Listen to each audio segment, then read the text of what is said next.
sommes en direct du salon de l'automobile à Paris. Et comme vous pouvez voir derrière moi, il y a une voiture un petit peu particulière.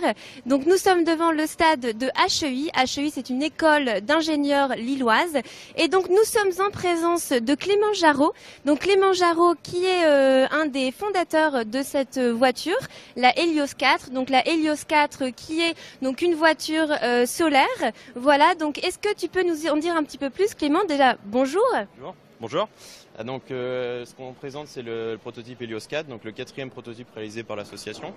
Donc, ce véhicule, il est fait dans le but de participer à des courses de véhicules solaires, un peu partout dans le monde. Donc, ce véhicule, il a 4 mètres carrés de panneaux solaires. Il repose sur 3 roues, donc une roue arrière motrice.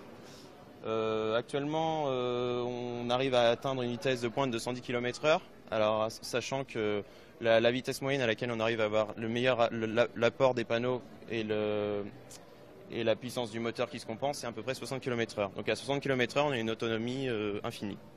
Alors justement, comment on fait pour réussir à pousser donc un véhicule comme ça? C'est vrai que quand on le voit, on ne s'imagine pas la puissance qu'il a. Donc justement, comment on y arrive? Est-ce que tu peux nous en dire un peu plus? Oui. Alors on y arrive en allégeant au maximum le véhicule, donc en travaillant le carbone sous toutes ses formes. Ce véhicule, il fait seulement 165 kg et on travaille également beaucoup sur l'aérodynamisme de manière à avoir un véhicule qui peut consommer le moins d'énergie possible. Et alors ce véhicule a parcouru l'Australie, donc a défendu les couleurs de la France. Donc quelle course et combien ce véhicule est arrivé? Est-ce que vous avez fait honneur à la France? Alors ce véhicule a participé au World Solar Challenge, donc c'est une course en Australie de 3000 km du nord au sud, entre Darwin et Adélaïde. Le prototype Helios 4 a participé 2 fois, en 2007 et en 2009. Et en 2009, il a réussi à se classer 13e sur 32 participants. Donc ce qui est pas mal pour une équipe avec un budget comme le nôtre. Parce que lors de cette course, on a l'occasion de rencontrer des équipes qui ont vraiment des budgets vraiment supérieurs aux nôtres, avec des universités américaines, asiatiques. Donc nous, on est assez satisfait de notre classement avec les moyens qu'on a en étant une association étudiante.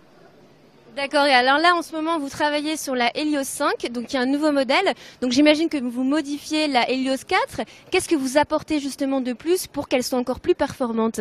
Alors le dernier modèle, on avait comme objectif de se mettre en conformité avec les nouvelles réglementations de la course. Donc déjà c'est imposé de mettre 4 roues sur le nouveau modèle, donc déjà il aura 4 roues, 2 roues arrière motrices avec 2 moteurs indépendants. On va augmenter la surface des panneaux solaires, on va passer de 4 mètres à 6 mètres carrés. Et on va également renforcer tout ce qui est sécurité pour le pilote avec l'intégration d'une cage de sécurité. Et également, on a travaillé beaucoup sur l'aérodynamisme. Et alors, est-ce qu'un jour, on pourrait imaginer un monde justement où tout le monde roule en véhicule solaire?